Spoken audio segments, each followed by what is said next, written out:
Do this here, and then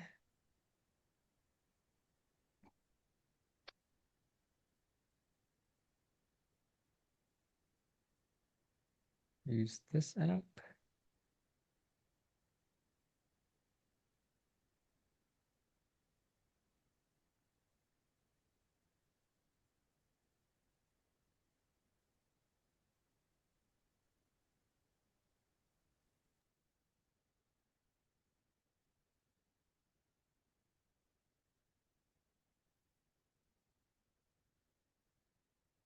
Got that recording, and then pin you and pin me. You're using Zoom plus another app? Yeah, there's all these recording apps within Zoom. Good, good. Okay, I am ready. Are you? Yeah, yeah. Okay, cell phone, everything turned off. Let me see. Uh, let me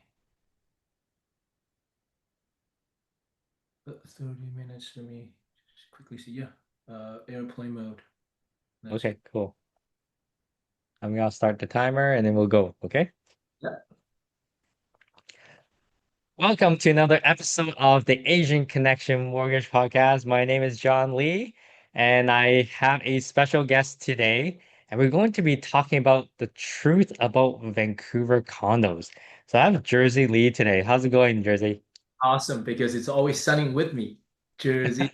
And who's better to talk to than the apartment guy? Exactly. And that's why I wanted to reach out because you are the apartment guy and you are in the front lines working with clients and making deals in the condo market. But to be honest with you, and probably I can speak for other people as well, people are not so much uh, optimistic about condos because of all these scary headlines. So that's why I want to talk about that today. But we're gonna leave that on the side for now. But let's get to know you a little bit more. So how did you get into the real estate and why condos? Um, You said right, and right now, definitely condo is scary. The reason I got into condos was because back then the condo was the hot stuff. It wasn't so scary, right? But how I got to real estate, if we backtrack, just give your audience a little background about myself, uh, is I had a friend who registered a real estate tutoring course before getting the license. And if he find another referral to go to that same tutoring course, he would get 50% off. So I was a 50% off. Then I passed exam, he didn't. Oh no. Yeah. And did your friend end up still becoming a realtor though? No, no, he didn't. Oh, wow. That's so Asian though. Yeah. Like trying to, No, right? You always find a deal somewhere. yeah, I'm trying to buy a deal somewhere. Yeah, and then for me, in the beginning, I didn't really treat it so serious. I had a good sales job. I was selling garbage disposal services. It was a very competitive, very salesy type of job, but it helped me to train my sales skills. Then before I know, the income in real estate part-time was more than my income full-time. Then that's when I truly decided, okay, maybe I should give it a try. Then I started full-time. And how long ago was that? 2018 when I started in real estate journey, 2019, the beginning of 2019 was when I got my full real estate license. But it wasn't until 2020, during COVID, that's when I got full-time into real estate. Got it. And I want to learn more about your Asian background. Huh. So you're a Lee as well. We're bros from another mother. Yeah, But yours but L-E-E, my spelled L-I, differently right? When people say, "Are you Jersey lie?" I say, "I don't lie." though. You go Jersey Lee. Lee is you. Also like you in Chinese, so it's like you the liar. Yeah, yeah, yeah, yeah, that's right. Yeah, Lee, right? You. That's exactly, yeah. But yeah, tell me more about your background. So where are your parents or where are you originally from? I actually grew up in mainland China, in Nanjing, uh, Mm. and went to elementary, high school, everything there until I was 18. And then I decided to come to Canada without my parents. So I landed, I think September 10th. Oh, so t now September, right? September September 9th today, I believe. September Yeah. 10th, 2008, when I was 18, grab a basketball, landed, didn't know the language. Oh my gosh, it was terrible. I living in a small illegal suites for you won't find this property anymore. $270 a month. Wow. Were you sleeping with like a whole bunch of other students as well in No, the no, living no. room? It's a small room, but I'm a tall guy. I'm like 6'2". So the bed was so short, or the room is so short, so narrow. I had to lean in a specific angle so my bed can fit. Wow. Yeah. And your English is really good considering you came to Canada so Yeah. late in your life. Yeah, I was just trying to, I was trying to make something out of this life. So I remember when I first came, English was bad, but I stayed in that international college, that cafeteria, just stay there from 8 o'clock in the morning to 8 o'clock at night, and just speaking English. Where you come from? Same question to different people. What's your major? What do you want to do after you graduate? Then Yeah. practice, practice, practice. Yeah. Yeah, that sounds really good, but I have a feeling there's a reason behind that. There's probably a lot of pretty girls there, and you're just like staying there 12 hours just No, no, no. As an Asian, you check my Asian background. I grew up with the Asian education system in mainland, so it's very restricted or very uh, like very shy, very shy. So I Mm. wasn't really talking to girls, just practicing my English. Truly, yeah. I wish I had that mindset, but no, no. You also shared that you had two kids as well, and I understand you have your Chinese background and now you're Canadianized now that you're living here. Your kids are growing up in Canada as well. But are there any Asian culture or any Asian things that you do want to pass on to your kids that you think is going to be helpful for them?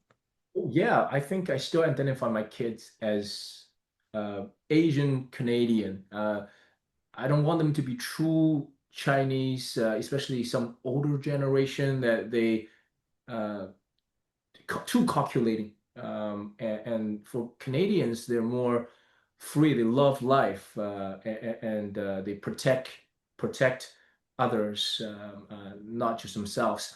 My kids are adopting our culture, or they're catching some phrases. Like my son, only 3.5, he already know 烦死啦, because my wife speaks Cantonese, so that means too troublesome. Yeah.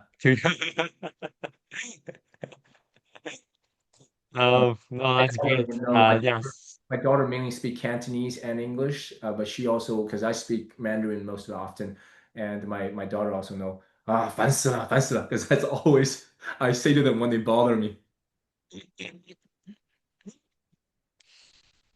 Well, no, thanks for sharing. And that's very interesting. And no, I do want to get back into our talk today, which is the condo market.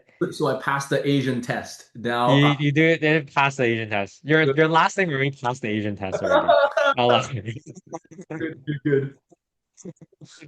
Um, okay, so you mentioned like when you first started, everyone wanted condos. It was hot, and you were the apartment guy, and you specialized in it. And now, after a few years, we're hearing all these headlines, and it sounds very scary. But I just don't know if it's true or not. Like, or at least if it's as bad as what the media says it to be. Mhm. So, what would you say is the buyer uh, view of condos today? I would say the headlines are right. Even as a realtor, we want to, most realtors show the good news. Goes, hey, the market's gonna turn around right away, so people would buy or they would try to sell. But me, I always carry the same philosophy: is tell people the truth, and so I can keep my business long term. Now the market is definitely bad. The buyers doesn't want to buy uh, condos, especially pre-sale, because there are too many uncertainties. Hmm. But that's interesting because, like with Vancouver prices so high, like if people don't like condos, they honestly don't have a choice because that's like a condo, one bedroom starting like 500K or so. That's generally what people can afford, right? Yeah. So then for those people, like are they just still sitting on the sidelines or they're still being more ambitious and trying to look for a condo?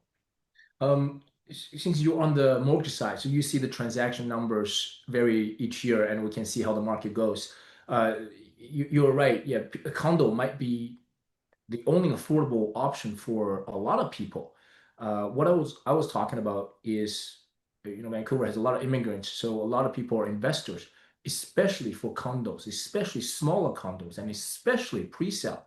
Because pre-sale, all you need to do is 20% down, and you can leverage 100% of that asset over the next, let's say, 4 or 5 years. And when after completion, sell it or even assign the contract before completion, you can make a profit. But now all investors are gone. I'm not talking about 50%, 70%. All investors are gone, especially for condos, especially for pre-sales. That's why developers, you see the headlines, they're going into receivership. And I just Mhm. saw another news, another big developer somewhere in Vancouver. I don't want your channel to be banned, but in Vancouver side, cancel another big project. I see. So now when you say like condo is bad, um, is that like everywhere in Metro Vancouver, or are there still any like pockets of different neighborhoods where there's still some life or there's still more demand for that just because it's a good place to live? Yeah, I think for the audience, the simple answer is overall, it's bad. Uh, it's because condo versus single house, despite the price, if we don't look at the price point, the single house has its scarcity or scarcity because it's only in one lot. You have the land value. But condo, if in a high rise, you might have the same floor plan, you have like 30 units, the same floor plan. And now because market is going down, economy is not going so well, unemployment rate is really high. Nobody has money, and there's no new qualified uh, new immigrants coming to Canada. All of a sudden, there's less buyers. When there's less buyers, uh, and then the sellers are rushed to sell because interest rates are so high, they're losing money in their job as well. Then in the same building, you might have five or 10 same units getting sold. Now you have one buyer. Now they can choose between one of the 10 units in the same building. Now all the sellers starting bidding price lower. Got it. So when you have say a listing, or even, you're working with a buyer and it's listed for a price, but of course you look at the BC assessment also as a reference as well. Yeah. What's your automatic mental calculation? Like, is it, do you think the transactional price would be at BC assessment, maybe 5% more, or is it less than the BC assessment? That's a really good question because a lot of buyers they will refer to the BC assessment. As realtors, we use as a rough reference, but we never look at that. Right now, most buyers want to purchase a home below BC assessment. What Mm. percentage really depends on the property, really depends on which area. Because if you look carefully at the BC assessment, their website, it shows that the value they give you in 2025 was derived from the stats from July 1st, 2024. Mhm. No, July 2024 market is totally different than 2025 market.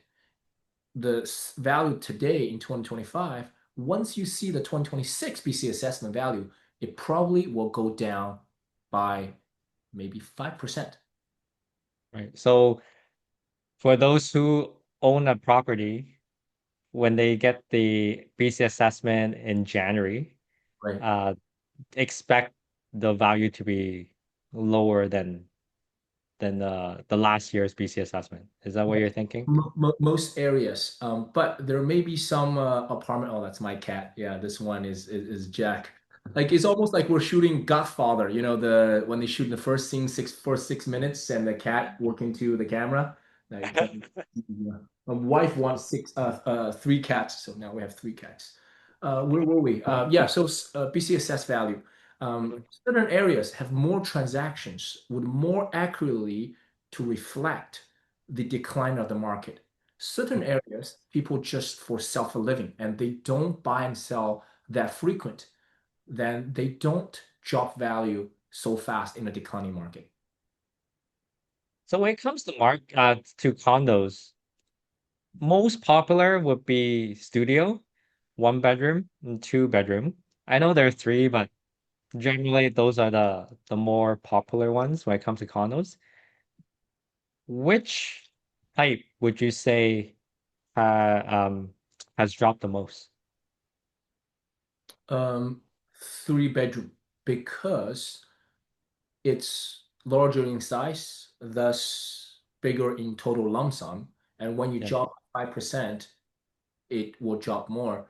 Whether studio or one bedroom is still a hot commodity, it's a little bit arguable, especially in pre-sale now, because back then the studio and one bedroom units are for mainly for investors. You know, they can Mhm. with little money they can uh, rent it out, have positive cash flow. But all the investors are gone, like we said. So now they're sold less quick. Okay.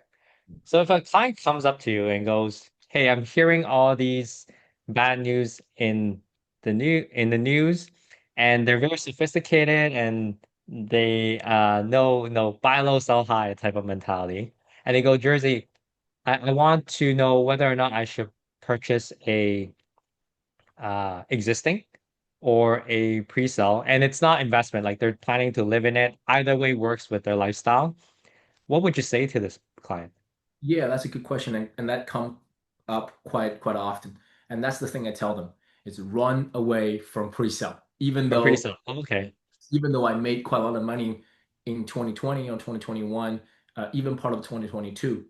And honestly, I have to say sorry to some of the clients bought pre-sale. Even though I tried to tell them, look, you if you buy a pre-sale that time, the market's crazy, buy it for personal use, don't buy for investment.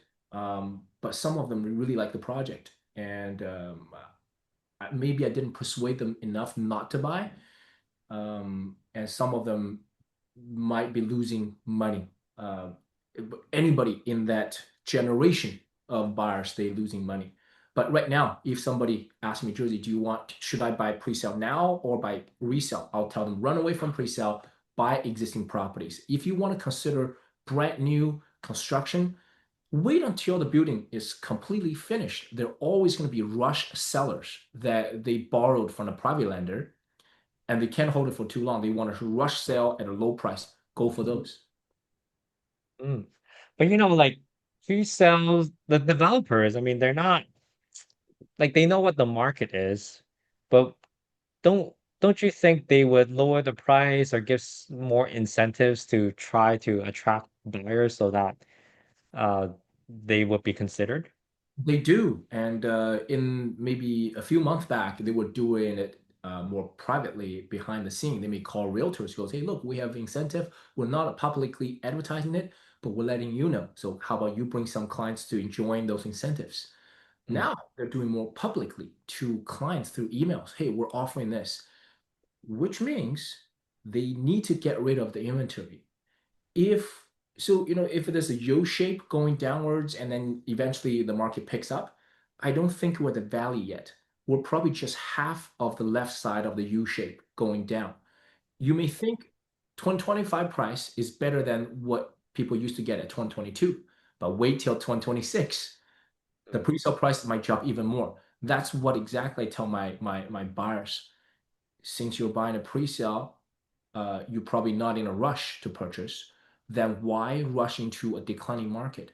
Wait a little bit until you're sure it's maybe almost the bottom. It's okay even to buy when it start picking back up because you know it's going to continue going up for a while. Mhm. So for those who are looking then, what advice do you have for them? So they're going to go take your advice, avoid pre-sales, and then there's existing. Do you advise them to act if they do find something that they like, or still just wait on the sidelines because prices may come down, or there's maybe more inventory in the future? How do you guide, how would you guide these clients? Yes, that's a good question. The first thing I tell them is my motive is I would never push them to purchase.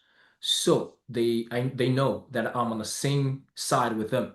Then I tell them my strategy is you should act now, not in terms of buying, but explore a lot. Before you just need to see 10 property to make a decision. Now see 30.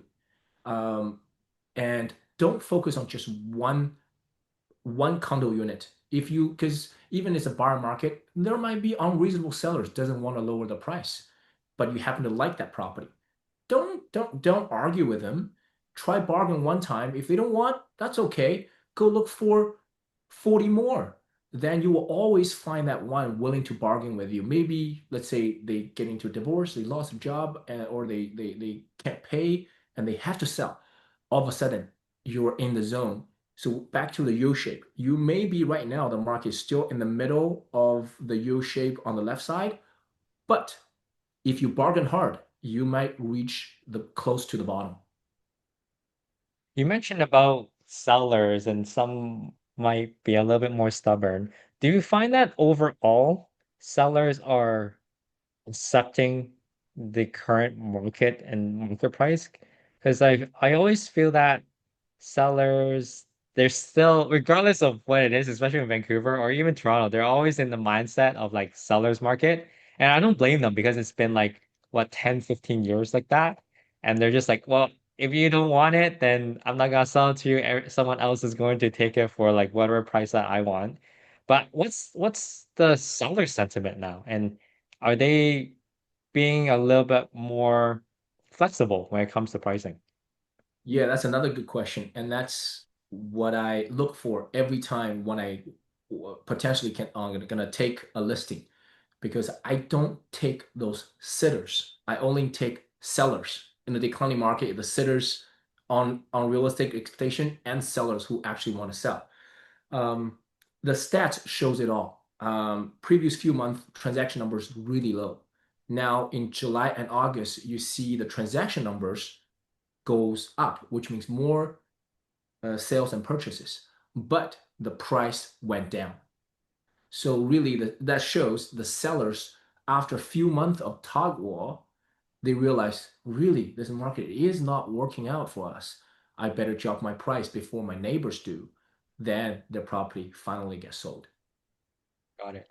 You know, despite all of these doom and gloom, recently I actually saw your name on a uh, Instagram post, and you were one of the top agents for the brokerage. So despite all these doom and gloom, there is a lot of transactions that's being done. And I know, even for me, for my business, there's gotta be a lot of pivots and shifts that we have to do in order to survive in this real estate market. So what type of transactions are you doing, and what are you doing more of now? Yeah, thanks for noticing. My brokerage tagged me. Um, so in today's world, it just the for buyers are the ones that make sure they're for personal use, not for investment. Some people are getting married next month. They have to buy, right? As agents, you want to get married, the in-laws expect you to have a property. Um, and for sellers, if the foreign sellers they decide to move back or they don't see the end of this decline and they just can't hold it anymore, they need to find somebody who's trustworthy, who's strategic, who have good marketing in this market to help them sell. And I think the reason I was able to be the top listing agents among my brokerage is because always I at least I try to tell the truth. I may not always be right, but I tell them what I know from my heart. Then client trust me. A lot of clients selling this year are from last 2 years, 3 years. Then they come back. It was truly we trusted you. You told us not to buy. Now it's a better time to buy, right? Oh yeah, thanks for sharing that. And you mentioned a lot about the U, and we're Mhm. at like the left side, and there's might be a chance that things can get worse before it gets better. So what would be your outlook? Like, I'm so used to Vancouver where like there's a slowdown for like 2, 3 months, and then all of a sudden herd mentality, people are like overbidding again because we don't have enough supply. For now, this is different. It's been, I think, almost 2 years now where it's just continuous slowdown and so on. So based on your thoughts, I know you don't have the crystal ball, but you also connect with a lot of other agents and people in the field. What are people expecting this turnaround to take place? Yeah, people have different opinions, and that's why there's buy and sell because they have different expectations. Buyer think, well, it might go up. Seller goes, well, it might go down. So that's why they transact, right? My personal take is this decline still has maybe at least 3 years to go through. So Oh, I three know we years. don't So have, that's total 5 years. yes, or Because maybe we're already like 2 years in a way. yeah, and I'll give you my answer. My logic behind it is yes, we don't have a crystal ball, but we can always look at the history. History doesn't repeat itself, but at least you can look at it and go, well, maybe this will happen. In the 80s, there was a big decline, but that time, uh, the new immigrants from Hong Kong and Iran saved Vancouver. Then 2008, when the economy crashed, well, the new Chinese immigrants from mainland come and save the market. Then in 2017, when there was the foreign buyer tax, the market dropped quite a bit quickly. However, it's only 2% of transactions, and again, it goes back up. Then we're entering into COVID situation. All of a sudden, the market shuts down. But the government started releasing money, just free money. So people use the money to purchase real estate. So every time Canada has been pretty lucky to get saved by new immigrants or just free money. But this time, economy not going so well. This Trump thing, the local political you know, fights are not doing enough. The unemployment rate is high, interest rate is high. So all these are the basic of real estate. Real estate depends on it. But none of these, including immigration, are not going well. So there's no way that I see real estate can recover that fast. So do you think the government should step in? And do you think the government will step in because of this? I think they step in too much. If they leave it to free market, may be better. But they got to earn their vote. And I know if we talk politics, people probably don't like us. But I think somebody the government got to be able to protect the ones that are working hard. You can't, the people who make the cake are not getting a piece, and other people are getting free pieces. All of a sudden, then it's going to be less people making the cake. Eventually, nobody make the cake. Mhm. So recently, the government implemented some new policies, like the GST, for example, for pre-sales. Um, do you think any of these help? And if not, if you were the government, what are things that you would like to see implemented? If I'm the government, I'm from China, then it's what do you call it, dictatorship. No, just kidding. So the GST. exemption. I think the motive behind it is really to save the developers. Hmm. Because you gotta understand, if you sign a contract, pre-sale contract back in 2020, and you're completing 2026, you do not qualify for the GST exemption. So they're not here to save the buyers. Government basically say, if you imagine government as a person, they go, well, it's your own fault. You bought high. It's your own speculation. You want to make profit. If you die, you die. Now the GST exemption introduction is really for the developer to save them because they create jobs. So they want developers to get rid of the inventory so some buyers can go in without the GST. That's what they're hoping for. Got it. Yeah, there's also the on the mortgage side, you can now borrow up to 30-year amortization for pre-sales. But and then they also increased the maximum purchase price. Right. But as a mortgage broker, honestly, I don't have too many clients actually using those policies. Mainly because they don't, yeah, they're not really looking for a pre-sale.